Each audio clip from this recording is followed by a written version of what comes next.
Afternoon. So I want to show you something here. When I'm doing cabinets, I always want to be able to put my hardware on before I assemble the cabinets. I want to get this all in place so that I'm not having to reach inside the cabinet to put screws in, especially when you're in small cabinets and so on like that.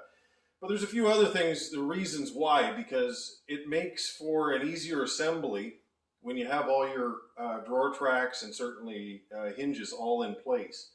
But I'm going to show you why. So this is a cabinet here. I got to build an identical one to it that's got two drawers in it. And I usually use a jig here for all my standard cabinets. And it has where a bottom drawer is, if it's a 3-drawer unit or a 4-drawer unit.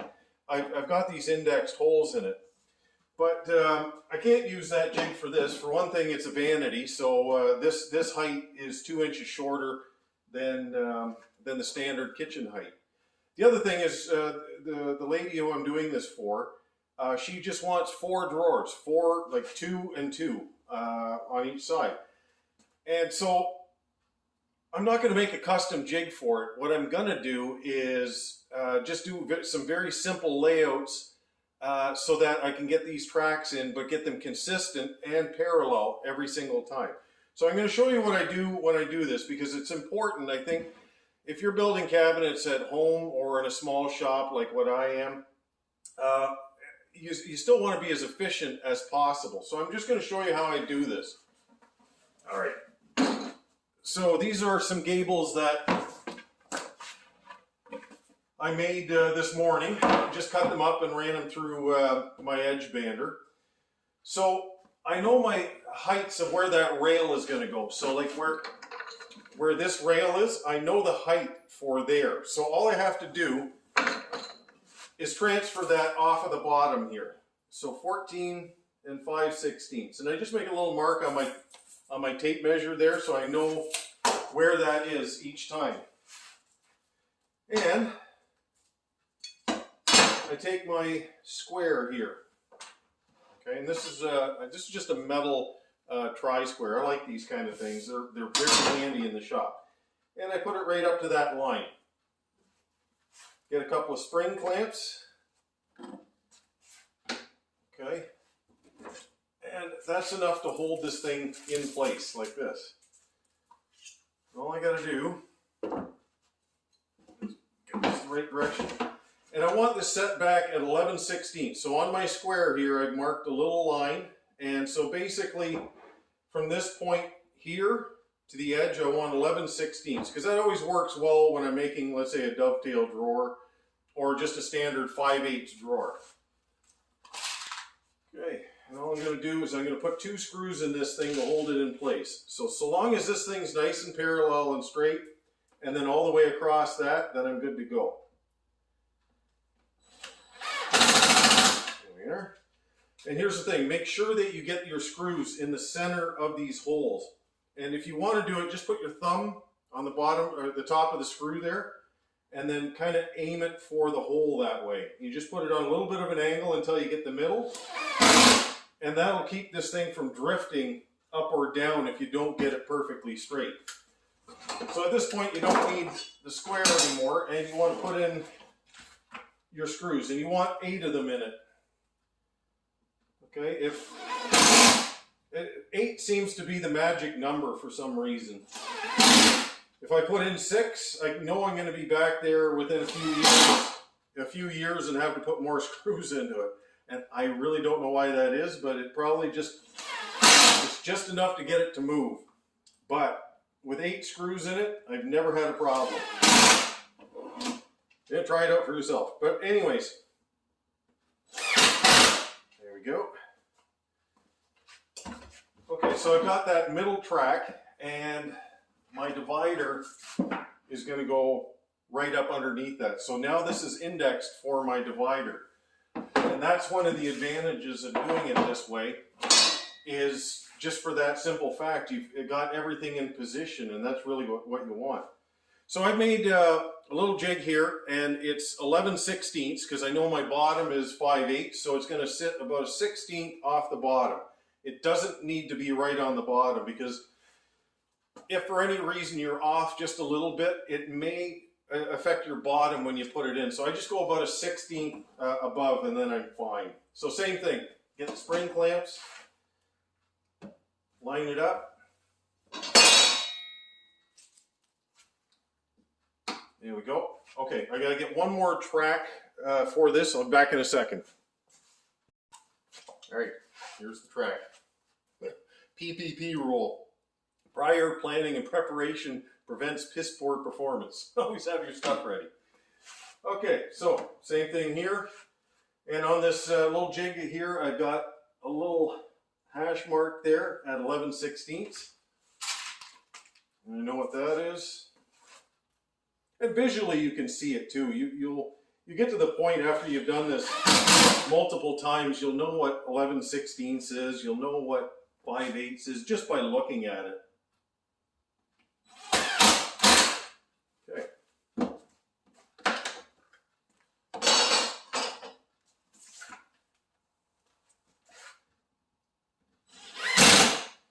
Again, put in the 8 screws.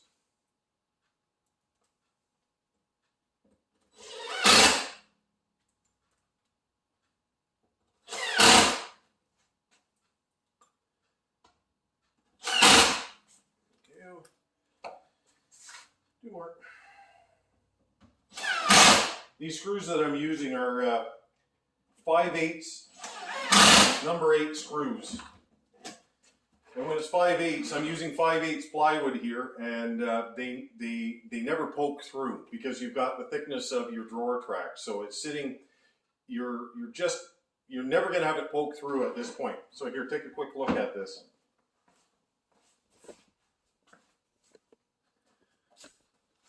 Okay, so 11/16 back, and then that is now prepped right here to accept that bottom. And here's the other advantage. If you take a look at this plywood, you see the bend in it right there? That is one of the unfortunate realities of doing plywood cabinets, is just that. So I'm going to show you on the next assembly after I get the other gable done. Okay, I'm going to assemble this thing. All right, so here's the bottom, and here's the bottom of my cabinet. You can see here this I used up leftover material. I'm going to show you a real easy trick for doing that. But I like to use this where I have cabinets where I have bottoms that are unseen. If I got drawers or things like that in it. Just a great way to use up all your scrap. So, get a framing square, line that up, because it's important to put your cabinets together when you're assembling them nice and square, like even when you're nailing them, because if you don't do that, they tend to remain in the position that you locked it in with the screws or whatever you're doing. And so I prefer to make sure that when I nail it, that I know that everything is going to be perfectly lined up. So here's the other thing with plywood, because my bottom has a bit of a twist in it too, I have to line it up with the bottom of my gable. Just a little bit of manipulation is all you got to do. There. Okay.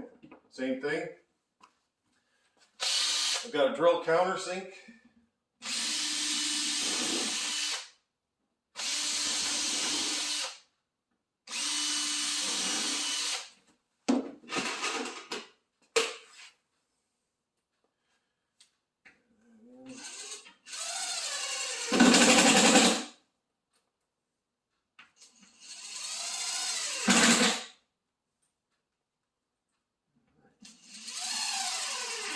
At the end of the day, when you assemble cabinets like this, even with just simple screws, it's not going to come apart. Especially once it's installed, you got your bottom all tied in there with your base and everything else. Everything is supported, and you'll never have it actually ever come apart. Same thing. Look at my square. Just adjust the front here. And that's the beauty of when you do cabinets like this. You can make slight adjustments on the fly. If you're doing a dowel construction, you don't get those options. All right. Everything's nice and square. And all I'm doing is putting 3 screws in. If I've got a really warped piece, I may put in an extra couple screws. The bottom one stays about 1.5 inches from the back. And the top one about 1 inch from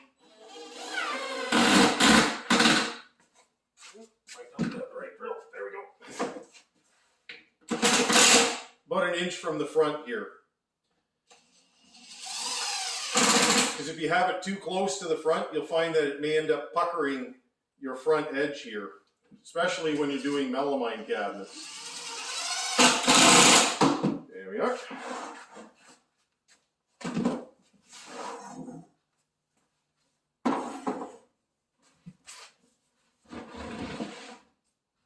Okay. So, you know how I said I've got those, these gables are warped. I've got the warp going inside. So when I'm machining this, especially for my backs, I make sure that my bow is going to the inside of the cabinet, because this is what's going to straighten everything out. Okay, so here I'm just eyeballing it to where I feel it's good.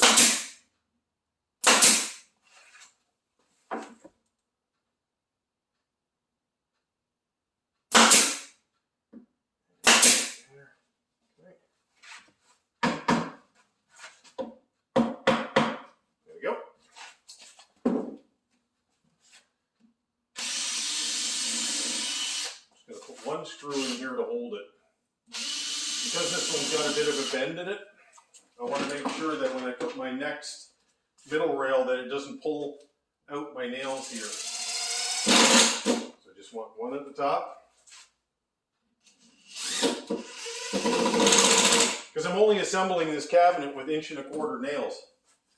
The reason I like 1.25 inch nails is there's less chance of it blowing out. So if I'm using a 2-inch nail, they can tend to deflect or do whatever, even 1.5 inches. But I found 1.25 inches, even if you're slightly off, the chances of it blowing out are very, very slim.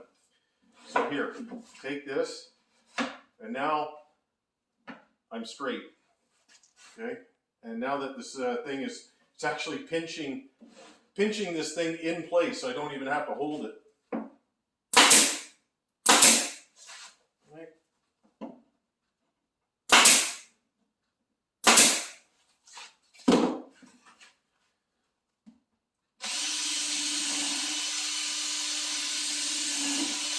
You want mark a line if you don't feel comfortable. I've done this so many times, I don't need to do that anymore. It just comes with a bit of experience.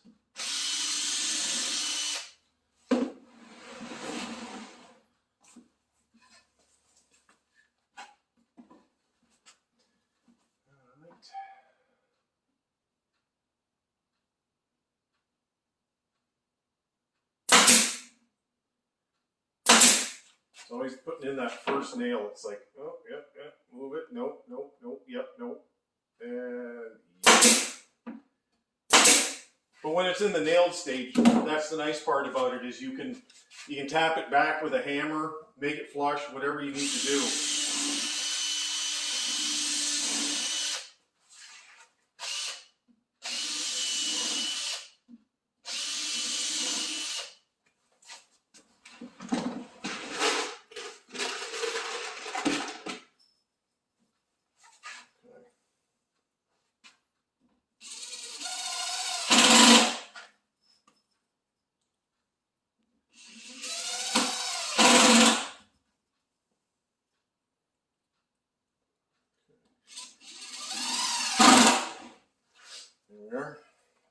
The best part about this is you're assembling everything on the bench.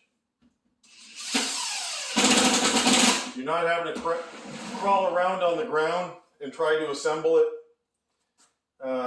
like on your hands and knees, because I am far too old to do that. I try to keep everything within arm's length now, and it just makes my life so much more easy. Okay.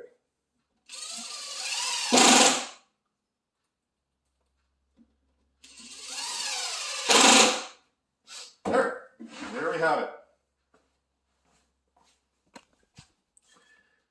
Nicely assembled cabinet. Look at those nice tight joints right there. Nice and flush. Right there. And everything is nice and parallel. Very simple way to assemble cabinets.